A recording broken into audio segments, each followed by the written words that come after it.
जय श्री सीताराम। कल हमने बात की थी लड़कियों के बिगड़ने की। घर की बेटियां किस कारण से बिगड़ जाती हैं, इसके क्या वास्तुशास्त्र के कारण है, इसके क्या ज्योतिषीय कारण है। आज हम बात करेंगे लड़कों के बिगड़ने की। घर के बेटे किस कारण से बिगड़ जाते हैं। देखिए, आज का जमाना यदि हम देखें तो पिछले जमाने की तुलना में आज बेटियों के बिगड़ने का परसेंटेज बढ़ा है। दुर्भाग्यपूर्ण है ये। आज बेटियां, आज लड़कियां ज्यादा बिगड़ रही हैं, लेकिन इसका यह मतलब कतई नहीं है कि जो बेटे हैं, जो लड़के हैं, उनके बिगड़ने का परसेंटेज घट गया। ऐसा बिल्कुल नहीं है। हम एक इक्वालिटी की बात करते हैं ना, तो यहां पर मुझे लगता है कि लड़कियां जो है लड़कों से इक्वालिटी कर रही है कि नेगेटिवली कौन ज्यादा बिगड़ा है। तो कभी लड़कियां जो है आगे निकल जा रही हैं, कभी लड़के आगे निकल जा रहे हैं। तो दोनों साथ में ही ग्रोथ कर रहे हैं, नेगेटिवली ग्रोथ कर रहे हैं। तो बिगड़े तो दोनों ही हैं। हम बोले लड़कियां सीधी होती है, पुराना समय था, ओल्ड समय था। लड़कियां जो है समझदार होती है, ओल्ड समय था। दोनों ही जो है लड़के और लड़कियों का बिगड़ने का परसेंटेज जो है वो बढ़ रहा है। हालांकि एक मछली पूरे तालाब को गंदा कर देती है, लेकिन फिर भी ये परसेंटेज ना बढ़े, उसके लिए मैंने कुछ वास्तु और कुंडली के कारण बताए हैं, जिस पर आपको ध्यान देना चाहिए। पिछले ही वीडियो में मैंने बताया है। आज हम लड़कों के, बेटों के बारे में बात कर रहे हैं। अब इस बात को जरूर ध्यान रखिएगा कि बेटों का क्या मतलब है। तो बेटों का मतलब यह है कि जिसका घर है, उस घर का जो मालिक है, टेक्निकल मालिक है, हम उसके बेटे के बारे में बात कर रहे हैं, उसके लड़के के बारे में बात कर रहे हैं। ऐसा नहीं कि कोई लड़का या कोई बेटा आता है और अपने मामा के घर में रह रहा है तो वो भांजा बिगड़ जा रहा है, तो उसके बारे में बात नहीं हो रही। वो खुद जिसके नाम पर घर है, वो भी एक आदमी, एक पुरुष है, वो भी किसी का बेटा है, तो उसके बारे में भी बात नहीं हो रही। वो तो उस घर का मालिक है, तो मालिक के बारे में बात नहीं हो रही।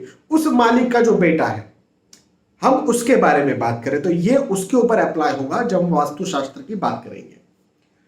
चलिए शुरू करते हैं। तो वास्तुशास्त्र के बारे में मैं आपको समझाता हूं। तो देखिए, घर की जो ईशान दिशा होती है और जो पूर्व दिशा होती है, ये बेटों की दिशा होती है। ईशान मतलब नॉर्थ ईस्ट और पूर्व मतलब ईस्ट। तो यदि ईशान और पूर्व में दोष होगा तो बेटा बिगड़ेगा। अब ये इस बात पर भी निर्भर करता है कि कितना बड़ा दोष होगा, इस बात पर भी निर्भर करता है। वो मैं दोष अभी आपको आगे बताऊंगा। तो जितना बड़ा दोष होगा उतना बेटा जो है वो बिगड़ते जाएगा। और छोटा मोटा दोष भी होगा तो हो सकता है बेटा बिगड़े ना, लेकिन बंद दिमाग का तो जरूर हो जाएगा। बंद दिमाग कहने का क्या मतलब है, उसको, बेटे को कुछ भी बोलते रहो, उसको समझ ही नहीं पड़ेगा, उसको समझ ही नहीं पड़ेगा। जैसे उल्टे घड़े पर पानी डालते हैं ना, वैसी स्थिति हो जाएगी यदि ईशान यानी नॉर्थ ईस्ट और ईस्ट में दोष है तो। इसी के साथ साथ मैं कॉम्बिनेशन के बारे में बात कर रहा हूं, और भी दोष हैं तो और बेटा बिगड़ेगा। जैसे घर के जो मुखिया है, मतलब वो जो बेटा है, उसके माता पिता जो है, वो यदि दक्षिण या दक्षिण पश्चिम में नहीं सोते हैं, वो यदि दूसरी दिशाओं में सोते हैं, तो भी बेटा बिगड़े इसके योग बन जाते हैं। क्यों भाई, माता पिता दूसरी दिशा में सोए, उससे क्या मतलब है? तो उससे मतलब यह है कि दक्षिण और दक्षिण पश्चिम जो दिशा होती है, साउथ और साउथ वेस्ट जो दिशा होती है, ये दिशा स्टेबिलिटी की होती है। ये दिशा जो है दम की होती है। ये दिशा अपने चलने की, बोलते हैं ना, यहां हमारी चलती है, हाँ, तो ये दिशा धाक की होती है। ये दिशा जो है ये सुपीरियरिटी की होती है। और यदि घर के जो मालिक हैं, वो यदि इन दिशाओं में नहीं सोएंगे, इन दिशाओं में उनका बेडरूम नहीं होगा, तो उनके पास वो धाक, वो सुपीरियरिटी, वो स्टेबिलिटी नहीं आने वाली है। और यदि वो चीज नहीं आएगी तो उनके पास ये दिमाग ही नहीं आएगा कि किस प्रकार से हमारे बेटे को रोका जाए, सुधारा जाए, कैसे। उनके पास वो ताकत ही नहीं रहने वाली है। तो सबसे मुख्य, सबसे पहली बात तो यहां पर यही होती है कि जो माता पिता है वो दक्षिण दिशा, एग्जैक्ट दक्षिण दिशा में, या फिर साउथ वेस्ट, जिसको हम दक्षिण पश्चिम दिशा कहते हैं, वहां पर यदि सोते हैं और दक्षिण का सिरहाना करके सोते हैं माता पिता, तो जाकर के माता पिता के पास कम से कम इतनी पावर तो आती है कि क्या चल रहा है, इसको कैसे ठीक किया जाए, और उसको ठीक करने के लिए क्या सही रास्ता है, ये उनको पता होता है और वो करते भी हैं। लेकिन इसके साथ साथ यदि कहीं दक्षिण और दक्षिण पश्चिम दिशा में भी दोष आ जाता है, तो माता पिता जो उस घर के मालिक हैं, उनकी बदनामी के योग बन जाते हैं। और जब बदनामी के योग बन जाते हैं तो उसी के साथ यदि ईशान दिशा, घर की ईशान दिशा ने नॉर्थ ईस्ट और पूर्व दिशा यानी ईस्ट में दोष आ जाता है, तो बेटे की वजह से बदनामी हो, इसके दोष और ज्यादा बन जाते हैं। अब दोष का मतलब क्या होता है, नॉर्थ ईस्ट के दोष क्या होते हैं या ईस्ट के दोष क्या होते हैं, मैं वो बताता हूं आपको। तो देखिए, नॉर्थ ईस्ट यानी ईशान दिशा और ईस्ट यानी पूर्व दिशा को हम हमेशा ये कहते हैं कि ये दिशा हल्की हो, खुली हो। ये मतलब नहीं है कि आपका घर कौन सा मुखी घर है, लेकिन ये दिशा हल्की होना चाहिए। हल्की का क्या मतलब है, तो हल्की का मतलब ये है कि यदि ईशान दिशा में या ईस्ट दिशा में बहुत ज्यादा आपने एक स्टोर रूम बना करके रख दिया तो भारी हो गई। आपने यहाँ पर बहुत सारे कबर्ड बना के रख दिया, अलमीरा वगैरह बना करके रख दी, पलंग वगैरह रख दिए, बेड रख दिए, तो भारी हो गई। इसी के साथ साथ यदि यहां पर सीढ़ियां आ गई, घर का सबसे भारी स्ट्रक्चर क्या है, सीढ़ी, तो सीढ़ियां यदि दिशाओं में आ गई तो घर का बेटा जो है वो बिगड़ेगा या फिर बद दिमाग तो जरूर हो जाएगा। इसी के साथ साथ इस जगह पर टॉयलेट आ गई एग्जैक्ट ईस्ट में या फिर नॉर्थ ईस्ट में, हाँ ईस्ट नॉर्थ ईस्ट में यदि टॉयलेट आ गई तो 100% घर का बेटा जो है वो बिगड़ता है या फिर सुनता ही नहीं है बात को।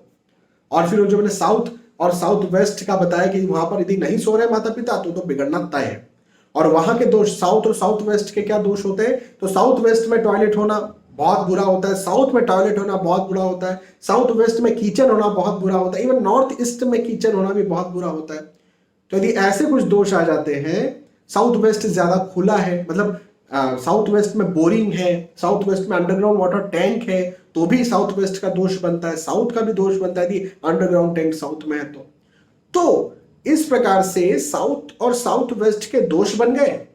माता पिता वहां सो नहीं रहे, माता पिता का बेडरूम वहां नहीं है, तो निश्चित तौर पर माता पिता की चलने वाली है नहीं, माता पिता के पास सुपीरियरिटी होने वाली नहीं है, माता पिता को सही दिशा रहेगी नहीं, और नॉर्थ ईस्ट ईशान के और ईस्ट के दोष आ गए तो बेटा तो बिगड़ ही जाएगा। तो ये कॉम्बिनेशन है वास्तु का।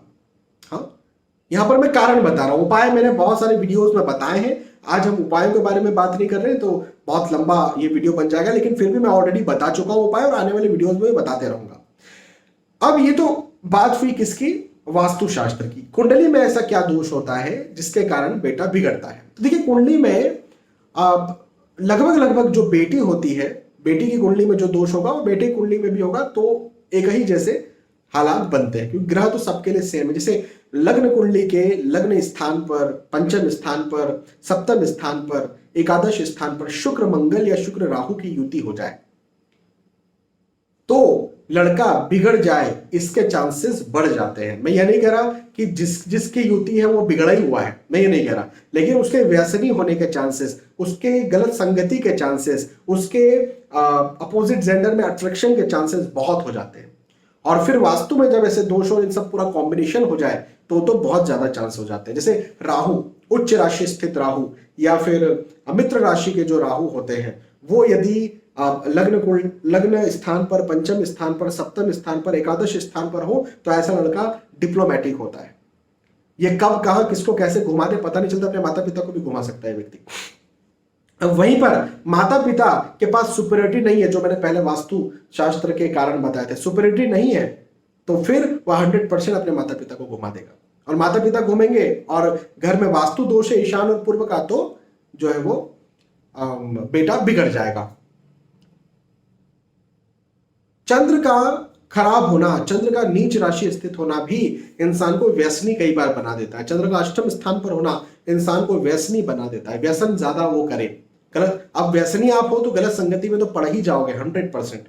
यदि आप शराब पीते हो रेगुलरली तो आपकी संगति तो फिर वैसी होने वाली है। मैं खास तौर पर मैं बात कर रहा हूँ जो लड़के होते हैं, जो बेटे होते हैं, जो अभी बहुत यंग है, मैं उनकी बात कर रहा हूँ।